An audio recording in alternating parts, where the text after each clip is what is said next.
Hey, it's Kelly. Welcome back to my channel where we talk all about gentle skincare and sometimes self-care. Happy 2023. I cannot believe a new year is here, and I thought it'd be a great way to kick off the new year with an empty newbie video. I get to share with you some skincare that I've emptied and what I'm going to replace it with and why. I love the whole energy of out with the old and in with the new and the beginning of the new year. So I thought this would be the perfect video. If you are so ready, give the video a big thumbs up and let's jump right in. So first up, the empty, the Beauty of Joseon Ginseng Cleansing Oil. Now I love this down to the last drop. I really enjoyed this. I named it one of my favorites of last year. It was a new product for last year, and I think this is an excellent cleansing oil. It doesn't contain any fragrances or essential oils, which is really key for my skin. You know, that's something that I really like, but I also just don't think that like cleansing products need fragrance and things like that either. Plus, this actually has some natural scent coming from the high content of ginseng that is in this cleansing oil, and I love that kind of earthy sort of smell. I really enjoy the smell of ginseng. It's grown on me. I have to be honest with you. The first time I ever smelled like a ginseng skincare product, I was like, I don't know what this is. I don't know if I like this, but over time it has actually grown on me and I really do enjoy it. But anyways, this is a really good solid cleansing oil. It's got a nice fluidy texture. It's not super thin, but it's not super thick either. I mean, each type of cleansing oil texture has its place. This fits really nicely in the middle, spreads nicely, rinses away cleanly, and I would say that it is an effective like makeup remover. It's definitely an effective sunscreen remover, just generally an effective cleansing oil. It's great. But I will not be replacing this empty cleansing oil with another ginseng cleansing oil. I'm not saying that I'm not open to using this again in the future. I absolutely am, and I'll probably buy it again in the future, but the reason I'm not jumping on a new bottle is because there's just one thing about this where I feel like it doesn't fall flat, but like just slightly short of where I want it to be. And that's when it comes to removing stubborn eye makeup. So the Newbie is the Beauty of Joseon Radiance Cleansing Balm. This is not a total newbie to me, but this is what I'll be replacing the ginseng oil with. I really like both products a lot, but for separate reasons. And honestly, if I had to go between the two and do like a mini this or that, like which first cleanser from Beauty of Joseon is the best, I am really surprising myself with this, but I have to say it is the Balm.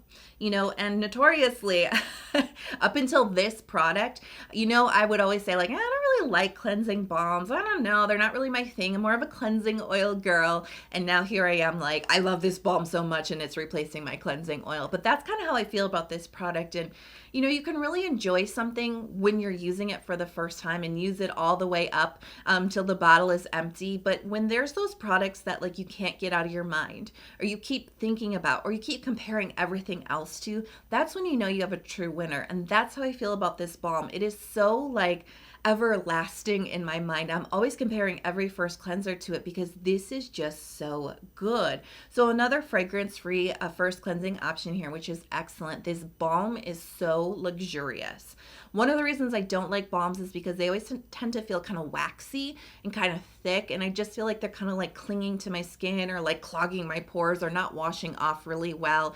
And this is so silky. The balm just like melts down into this beautiful oil on your face. Maybe that's why I like it so much. It doesn't feel waxy. It actually feels like a light oil as it melts with the heat of your skin. It feels so good, spreads deliciously across the face, and I don't know what it is about this formula, but it just like melts down makeup like no problem whatsoever, even waterproof mascara.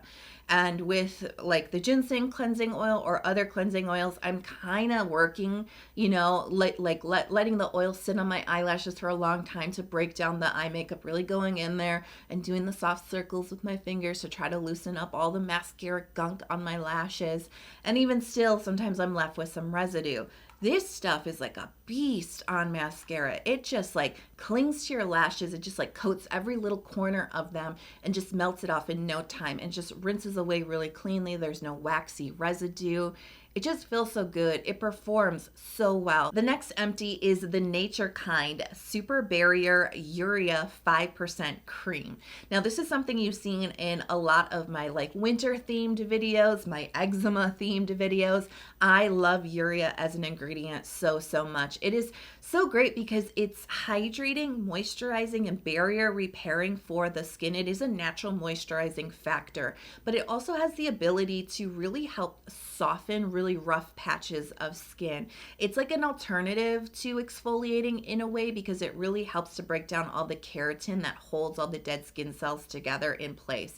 So that's why it is actually really effective for like patches of eczema or psoriasis, for like psoriasis plaques. It really helps to break all that rough skin down, but it's also really effective for itchy skin too. And that's something that I suffer with beyond just an eczema flare up, which can have a real intense itch to it. But sometimes I just get really dry, itchy skin. And no matter how much moisturizer I put onto my dry skin, the itch doesn't get relieved. And yet Urea really seems to get down to the itch and really soothe the skin beyond just moisturizing it. So when I bought this on YesStyle, this is actually the first time I'd ever tried the brand Naturekind. I do enjoy the brand. They do seem to have a focus on percentages of ingredients. They're about focusing on percentages of certain ingredients, really delivering that to your skin, and they're very affordable. However, this product, I don't know if it's discontinued or if it's just like constantly out of stock, but like I cannot find this anywhere. So I'll be replacing it with the Newbie, which is the Inkey List 10% Urea Moisturizer. Now this was recently released. It's part of their Supersolutions line, which also includes a retinol and azelaic acid. It's a really interesting release from Inkey List, but for me, the star was the 10% Urea moisturizer. Now, of course, there are other brands that have Urea-based products that are maybe less expensive than the Inkey List or available in drugstores, but I just have to say I've really fallen in love with this one, and this is what I've been using. I've already got a backup tube of this, and this is just so great. They call this a moisturizer. It's great for your face, but I find it way too light of a texture just to be used as a face moisturizer. It's a nice gel cream texture, hydrating, plumping, really light and breathable, really no occlusivity. I think if you do have really oily skin or maybe even acne oily prone skin, that's where I think this will really shine as a full face moisturizer. But as a treatment, this is great if you have the really rough, dry skin, if you have eczema, if you have psoriasis, if you just get really dry, itchy skin. This has twice as much as the Naturekind. I'm not really a percentage queen necessarily. I'm not always chasing the highest percentages out there. I do think that that's not always like really beneficial, quite honestly. And I'm just talking from my experience, and it's not just because I like to be gentler and go lower and slower with my skincare. I just have not always seen the advantage to going to higher percentages. I think a lot of times a lot of it is just marketing and really pushing the idea that bigger is better. And it's just not necessarily the case. All that being said, though, 10% is actually a good proven amount of urea. It's usually what's used in studies when they are looking at urea's benefits for eczema and psoriasis and all of that. So it is a good proven amount, definitely. But I haven't noticed a difference between like performance. Like I don't think that this is like more intensely soothing or anything like that. But that's just me. That's just my experience. So for this winter, this is going to be my urea product. Like I said, I already have a backup of my Newbie. It's just been treating my skin so well, something that I reach for whenever my skin feels irritated, itchy. It needs calming down and soothing quickly, and it's something that's been keeping my hands in really good shape too, because they tend to get really dry and chapped and achy and itchy in the winter time. So this has been awesome as like a multi-purpose product. I really like this one. The next empty is the Ordinary Bee Oil. Now, you know I love this. I have been raving about this for over a year now. It was actually a really beneficial oil that helped me get through last winter. This is something that I brought back into my skincare routine at the very early beginning of this winter season. You know I love it. It is just so good. I think what stands out to me about this oil is really that it is so moisturizing and nourishing. It's really a medium texture. It's kind of veering towards the heavier side, but it's not really a heavy oil. There's definitely like heavier oils out there, but this is in the like range of medium. It's a little closer to the heavy side, if you know what I mean. So it's got that nice heft to it that my skin, which goes dry in the winter, really craves. So lots of good moisture, but there's something about the blend of all of these oils coming together that has a really nice soothing effect on the skin too. It's subtle, but it does have a little bit of like an like inflammatory soothing quality to it that feels really great. Now for an oil blend, this is incredibly affordable. This is, I think, about $14, maybe even a little bit less than that. With inflation, everything's gone up slightly, but it's really affordable since most oil blends start at like $25 and go all the way up. Most oil blends I'm seeing $30, $40 these days, which I think is a little bit much, but it is understandable when you're using a lot of different high quality oils in one product. But anyways, if you're into oil blends, but you want to keep your budget like minimal, like definitely, I just think The Ordinary excels just in oils in general. This is one of the few oil blends that they have, and this is just, I just love this so much. So it's a great blend of oils that have good omega-6 and omega-9 fatty acid profiles. Now this is something that I talk about when it comes to oils, because this is something that helped my education around facial oils and which ones are going to benefit my skin the most. You've heard me talk about how omega-9 oils are really good for nourishing very dry skin. Omega-6 fatty acid oils are really good for supporting and strengthening your moisture barrier, and omega-3s are great for anti-inflammation and just kind of soothing the skin. And we kind of actually have all three at play here, but it's a little bit heavier on the omega-9, a little heavier on the omega-6. That's just what I'm seeing in the blend and the oils that they've chosen. They've also thrown in a little bit of algae component in here, which is actually great because algae kind of helps your skin retain moisture and condition it with some antioxidant capabilities as well. So overall, a really nice healing, skin strengthening oil blend. So I'm actually not going to be replacing bee oil with another bee oil, even though I have to tell you, when the Black Friday sale, the Slowvember sale was going on a few months ago, I did stock up quite a few bottles of bee oil. So like my love is still here for this product, but I did actually decide to put a pause on this and bring back an old favorite oil that has not been in my routine for a while. So the newbie is the Stratia Fortify Oil. Now this is something that really made me fall in love with oils. It wasn't the first oil product that I used, but it was the first one that really like opened my eyes to what oil could do for my skin. It was something that like really made a difference, a meaningful difference in my skin, and it's something that made me loyal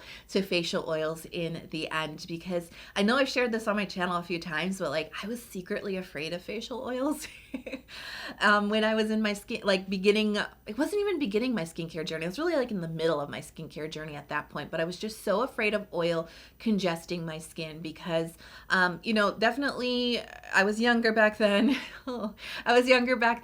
But also I was not using tretinoin back then. So my skin was still kind of like in a more oily phase. I think it was still a combination, but it was just so much more oily than it is these days. And I was suffering with more breakouts. I had a lot of congestion and clogged pores on my skin at the time. And I was just starting to get that situation under control, not understanding that it was tied to dehydration, not understanding that it was tied to the moisture barrier or anything like that. I just knew that my skin was like, congested, right? So I was thinking that facial oil was going to be really rich and it was going to be one of those products that was going to make my congestion worse.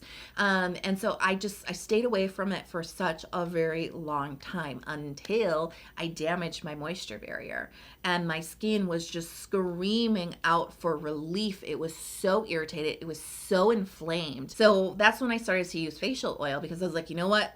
I've got nothing to lose at this point, right? Like it can only get worse. So like it's fine.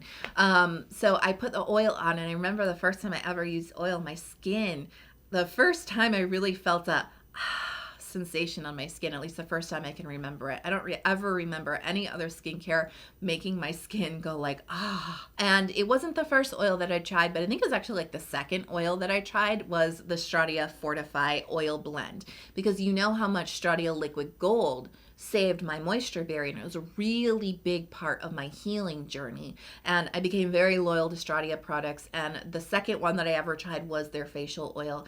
And this is something that really helped get my skin back in shape. This is something that really helped keep my skin strong. And this is what really got me passionate about the ceramides, cholesterol, fatty acids. We always focus a lot on ceramides. They're amazing, love them. Cholesterol, like whatever, it's just part of the deal, right? But fatty acids is like, what is that? What is that? What makes up fatty acids? How do I get it into my skin? And that's where I got really excited about it, because this blend is, they say they've obsessively researched it to get the best blends of oils that strengthen your skin. And there's a real focus on all three omega fatty acids, 3, 6, and 9. Now 6 is the one that really strengthens your barrier, 9 is the one that really nourishes your skin, 3 is the one that brings the inflammation down. So you can imagine bringing all three together, like in ideal ratios, is a real recipe for success for sensitive, irritated, inflamed, damaged skin or weak skin, right? So this is like a really great barrier building oil blend. This is a really similar feel and texture to bee oil, but there's a little bit more richness to this. There's a little bit more moisture and nourishment to this one without getting into a thicker texture, if that makes sense. So while the textures remain similar, the feel on the skin, this Fortify is a lot richer. And so that's why I've actually gone back to this oil, because I did get a deal. I did get the 20% off with the Black Friday or the Cyber Monday sale, of course. Like, I got a bunch of skincare back in November that I'm just starting to break into now, slowly but surely. So it was on sale. I haven't had it in my routine for a while. For an oil blend, bee oil is more affordable, but Stratia always keeps their prices fair. This oil is about, I think it's $21. And I think that is such a fair price, because like I was saying before, like most oil blends I see these days, $30, $40, like to start. And that's fine, but like, we're still in an era where inflation and everything is squeezing our skincare budget. So I really like that this is still an affordable price, and I just love what this does to my skin, especially in winter time. It's just so cold. It's just so cold. It is so harsh. It is so, like, the wind is just like constantly testing my skin barrier. And so I'm building in more moisture. I'm building in more of the barrier supportive skincare products. And this is one of them. Because it has a little bit more nourishment, my skin just drinks it up. Because of how they've blended this, I do feel like this keeps my skin just a little bit stronger. Bee oil is really close. It's a real close second. That will keep your skin strong, but there's just something about this that my skin just really responds to. So this is the right time, this is the right season to bring it back out. This is a hard hitter for keeping your barrier strong with all the fatty acids that it craves in the right amounts, in a really great texture at a really great price. So I'm really happy to have this back in my routine. The next empty is the Tiam Vita B3 Source Serum. Now this is a serum that contains 10% of niacinamide and 2% of arbutin. And you know that this is something that I talk about a lot in comparison to the more famous, the ordinary niacinamide 10% serum, which is a good product. I remember using the ordinary niacinamide way back in like 2017, maybe 2018, right when the ordinary was really starting to get popular, and that was like their most popular product at the time. So I wanted to try it out, and I was less familiar with like different percentages of niacinamide, and I think I was just using it just to brighten up my skin, because like we know that's a brightening ingredient.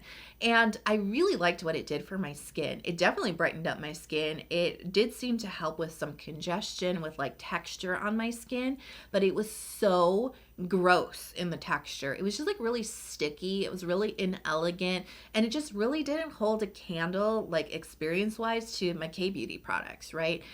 It's just like a really weird texture, and the price is so good on that product, but like K-beauty is so affordable too. So I just never got on board with that. Even though I liked what it did for my skin, never got on board with it. So I always talk about the Tiam Vita B3 Source Serum as a K-beauty alternative to the ordinary, because this is so much more elegant in the texture. It just blows it out of the water, you know what I mean? And especially if you're thinking niacinamide for brightening your skin, this has 2% of arbutin added into it. And that is just such an effective skin brightener. So great for hyperpigmentation on the skin. The benefits that I saw with this, it really does help with brightening for sure. Hyperpigmentation, dark marks left after pimples, for sure. But where it really shines and what's different about this is it really helps to refine texture on the skin. Let me tell you why it is empty. Let me tell you why I'm not replacing it with this exact product. Although I do have another one of these in my back stock. I'm not going to be opening it up because honestly, I just don't think 10% is the right amount for me these days. I do find it to be a little bit drying on my skin. I find it to be a little stimulating on my skin, and I just don't think it's right for me anymore. My skin has changed so much. I've already shared with you my skin used to be more oily, it used to be more congestion prone. Now I'm on tretinoin. Now my skin is a lot drier. Now my skin is more sensitive. As I get older, it does seem to get more sensitive, and your needs change. And so it's so important to keep your finger on the pulse of those changes, and it's so important to see the seasons of your skin and how things have changed. So back in 2017, 2018, 10% of niacinamide was right for me. Back when I started using this, I was probably on the cusp of it being a good choice and maybe not the best choice for me. But now going forward, I know this is not the right product for me in this season. Now what I'm really focusing in on is well-aging, barrier care, keeping my sensitive skin happy. And so 5% of niacinamide is right for me right now. And the great news about that is it's actually in a lot of skincare products. And in fact, there is 4% in Stratia Liquid Gold, which you know I use morning and nighttime. So really I'm already covered on the niacinamide front. But I did want to bring up a couple of other, possible alternatives. One that I like is also, Stratia is getting a ton of love in this video, Stratia Rewind. This is a 5% of niacinamide. There's also 2.5% of DMAE, which is such a great ingredient to firm the skin. It's great for skin elasticity, and that's exactly what this serum does. You're getting all of that niacinamide, and you're getting this intense plumping, firming, and lifting from this serum. It is whoa. Like I used to be really on the train of 10% of niacinamide until I tried this product. And once I realized that like 5% of niacinamide can have like really amazing results, that's when I really started to question the whole chasing the highest percentage thing, because like 5% is really, really, really effective. Another one that I like is from Purito. It is the Galacto Niacin 97 Power Essence. It combines 5% of niacinamide with galactomyces ferment, which is also really great for your well-aging game because it delivers a lot of like nutrients into your skin. It also helps with your complexion. It makes it a lot brighter, and there's a lot of antioxidant protection with it too. It just really helps to refine the skin and rejuvenate it overall. It's a really nice, powerful duo with that one as well. So it's really about, taking stock of where you're at right now at your skincare journey and maybe like recalibrating your goals and recalibrating the products that you're picking. It's always important, and such a great kind of theme with like the New Year's, empty and newbies. This is a great time to kind of check back in with yourself and make sure that your skincare products and what you're seeking in your products is actually aligning with your current skincare goals. So I'm curious, what are your current empties and what have you replaced it with? What are you bringing into the new year with you skincare wise? Let me know in the comment box below. Now, if you're not subscribed to my channel, but you did watch this whole video, please consider hitting subscribe before you click off of this video. I feel like we have a thing going on. Let's keep it going. And maybe consider turning on notifications too, because I do release a lot of full length videos. I release shorts all throughout the week, all about skincare. So definitely turn on notifications so you're never out of the loop. I really hope that you are healthy, happy, and safe, and I cannot wait to enter into this new year with you. I love you so much, and I'll see you soon.